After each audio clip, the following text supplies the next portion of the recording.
Pandai sekali kau bersandiwara, Nisa. Sudahi berdusta sebelum Allah yang bertindak. Takutnya Waju kenapa-napa nanti. Entah kebanjiran, entah kenapa. Enggak kasihan. Ulah satu orang manusia seperti kamu yang membuat Waju kenapa-napa nanti.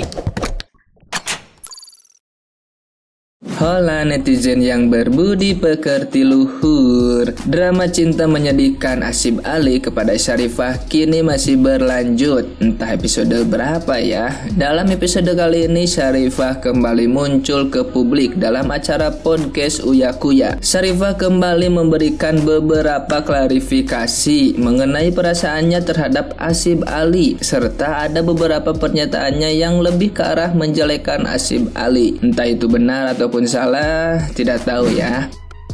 Kamu udah lihat kasih bukti sama polisi? Iya, Oke, bukti itu paling penting. Iya. Terus dia bilang, kamu nikah aku, jawab dong, kata dia gitu ya. Aku ingin hidupku dan hidupmu menjadi tenang, kata kamu nih ya. Aku hanya ingin Anda berdamai denganku karena tidak ingin terjadi sesuatu padamu di Indonesia. Terus dia tetap nanya lagi, kamu nikah sama aku, dijawab dong gitu kan. Terus kamu bilang, aku bicara dengan Akas, mau dong gitu kan. Kamu bilang, katanya gak mau, kata dia. Terus habis itu semua pesan-pesan ini dihapus ya? Iya, dihapus sama dia terus. Oh, jadi setiap dia ngetik, Iya. dia ngapus pesan. Ngetik, ngapus pesan gitu. Terus yang dia tampilin ke media itu cuma chat saya doang, Kak. Oh, tapi chatnya dia tidak di... Dihapus, iya. Terus Oke. dia bilang apa? Saya masih mau sama dia. Soalnya dia bicara di video kalau saya cemburu sama perempuan yang sering bikin video sama dia. Padahal saya bilang gitu, soalnya dia bilang masih mau nikah sama saya. Iya. Terus saya bilang, buat apa nikah sama saya kalau udah ada perempuan lain, terus kamu pegang-pegang Iya. perempuan lain. Iya. Tapi dia hapus chatnya, Kak. Terus dia cuma nunjukin itu yang kayak saya kayak cemburu sama dia. Padahal enggak, saya bilang gitu karena dia masih maksa buat nikah. Oke, apa yang membuat kamu sekarang udah nggak mau nikah sama dia? Apa masih ada keinginan? Enggak, Kak, udah enggak. Perasaan? Enggak. Sudah tidak ada sama sekali? Iya. Oke, jadi kamu tidak mau menikah dengan dia gitu ya? Iya. Tapi dia tetap bilang ngotot pengen nikah sama kamu. Iya. Menurut kamu, kira-kira kenapa dia tetap ngotot mau nikah sama kamu? Saya juga kurang tahu, Kak, tapi ya mungkin dia Apa udah karena emang pernah benar-benar lihat. cinta? Apa Iya. konten? Ya, saya nggak tahu. Saya Kak. pertanyaan saya bener nggak? Masuk akal nggak? Ya cuma dua kan, cinta, emang benar cinta sama kamu, apa demi konten? Cuplikan video podcast Uya Kuya bersama Syarifah pun ramai bertebaran di media sosial, terutama TikTok. Dengan ini seperti biasanya, netizen yang terhormat tidak tahan untuk mengomentari pernyataan dari Syarifah ini. Nah, gimana nih menurut netizen yang tersayang mengenai klarifikasi terbarunya Syarifah dalam podcast Uya Kuya? Silahkan berkomentar ya. Maaf Ali, kau bilang gak bisa menikah. Oh pandai sekali kau bersandiwara, Nisa. Sudahi berdusta sebelum Allah yang bertindak. Takutnya Waju kenapa-napa nanti. Entah kebanjiran, entah kenapa. Enggak kasihan. Ulah satu orang manusia seperti kamu yang membuat Waju kenapa-napa nanti. Bilangnya nggak mau menikah sama Ali, tapi Ali disuruh untuk ke Indonesia. Mau apa?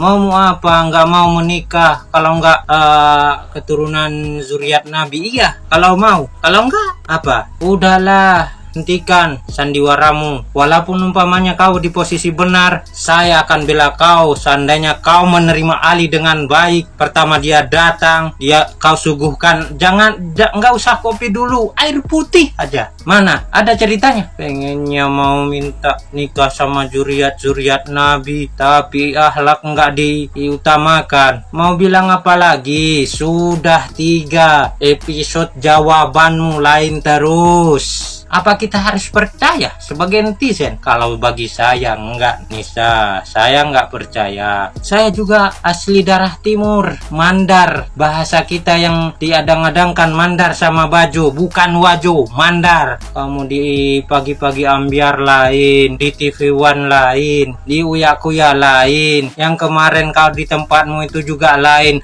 Mau menikah sama Ali tapi diminta uang 25 juta enggak ada bilangnya. Terus uang selama ini untuk apa? Beli paket, beli HP. Enak tenang kau ya, mengharapkan transferan dari orang lain, tapi kau tak menghargai orang lain itu ketika dia datang ke Wajo. Ingat, takkan ada asap kalau tidak ada api. Adat disebut dibawa-bawa, dijunjung, tapi akhlak tak dijunjung.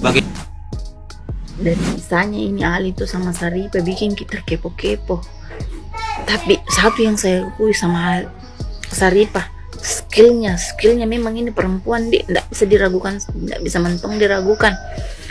Yang selalu merasa benar, kemudian selalu mencoba menjadi detektif. Apa mau kok sampai itu pikirannya Saripa untuk kalau setiap telepon ke Ali, kemudian selalu minta rekaman, kayak rekaman chat sama Ali. Jadi bukan saja kayak capture dia minta, tapi dia minta rekaman chatnya Ali dengan orang yang ada di kontaknya.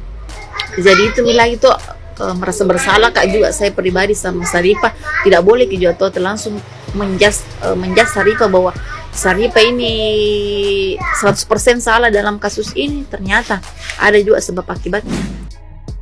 Saudari Saripa, kita lihat bahwa semakin hari semakin bertambah klarifikasi Saripa kemana-mana ya, kepada siapapun, pengacara, bahkan ke Komnas HAM Perempuan, ke polisi, Mabes Polri, dan kini dengan Kuya ya. Ini kita lihat, ini apapun yang Saripa nyatakan klarifikasi itu tiada lain kecuali curhat yang mengungkapkan kejelekan, mencari kejelekan, kemudian diceritakan ya. Chattingan itu urusan kalian berdua sama Ali, kenapa harus diumbar-umbar kepada orang lain, kecuali dalam hal menghadapi pengadilan atau pengungkapan kasus, itu lain cerita gitu kan.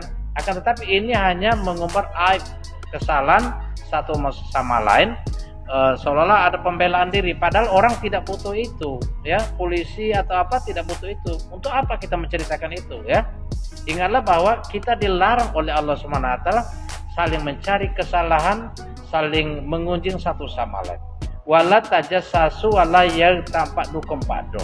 Ya, janganlah kalian saling mengunjing, saling mencari kesalahan. Ayuhibbu ahadukum ayakula lama akhihi maitan fakaritumu. Tidakkah engkau ingin memakan bangkai saudaramu sendiri? Tentu akan merasa jijik.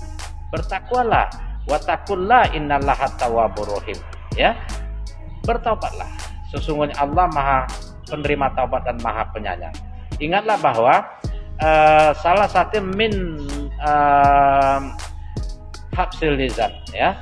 Salah satu kunci keselamatan seseorang itu terletak pada lisannya. Manakala kita tidak bisa menjaga lisan ya, keburukan, kejelekan yang kita umbar kemana-mana, maka itu akan mencelakakan kita sendiri ya. Saripa, ingatlah, sebaiknya lebih baik diam, tak usah kemana-mana gitu. Lebih baik minta maaf. Mudah-mudahan Ali ada memaafkan dan saling memaafkan, itu lebih baik ya. Terlepas saling membela diri itu tidak ada gunanya ya. Cukuplah berdiam diri, bertaubat, introspeksi diri. Itu lebih baik buat Nisa ya. Demikian. Assalamualaikum warahmatullahi wabarakatuh. Halo, assalamualaikum Mbak Saripa, sehat ya? FYP lomba sampai ke Malaysia, tahniah ya untuk Mbaknya. Sebetulnya kisah kita hampir sama ya Mbak ya. Bedanya saya nggak porotin tuh uang suami saya ya. Saya nggak pernah kirim nomor rekening ke suami saya dulunya. Ya, dan suami saya datang ke Indonesia untuk melamar, dan lamarannya diterima. Karena apa? Ya karena berarti dia ini serius dan tulus sama kita.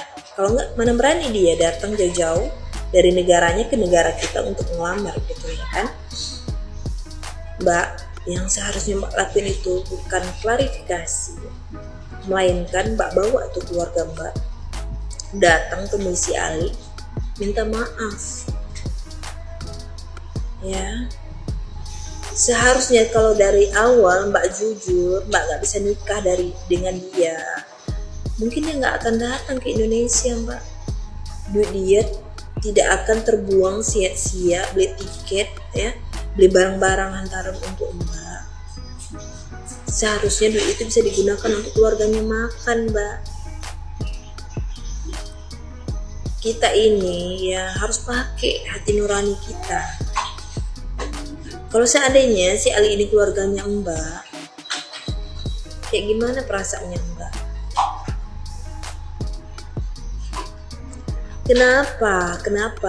Kenapa nggak jemput si Ali itu di bandara? Kenapa dibiarin dia datang sendiri ke rumah Mbak? Dia nggak ngerti Mbak bahasa kita, bahasa Indonesia. Kasihan Mbak. Iya, kalau betul Mbak nggak mau terima dia dan dia sudah terlanjur datang ke negara kita, jemput di bandara, bawa ke rumah, suruh istirahat dulu, layan dia sebagai tetamu. Ya, karena di rumah itu bukan Mbak sendiri, pasti ada keluarganya ya kan. Kalau rasanya ya takut fitnah ya, tumpangin dulu tuh si Ali ke rumah Pak RT, biarin dia nginap 1 malam, besoknya baru tuh dibicarain kayak gimana. Ini enggak, malam itu juga dia ditolak dan diantar ke kantor polisi. Memangnya dia kriminal Mbak? Beruntung masih ada orang baik mengambil dia di bandara. Dia mau pulang juga nggak bisa. Kasihan lah Mbak dengan orang. Jadi sekarang ini yang harusnya Mbak lakuin adalah datangi dia dan minta maaf. Begitu yang lebih baiknya, kita orang Islam Mbak ya.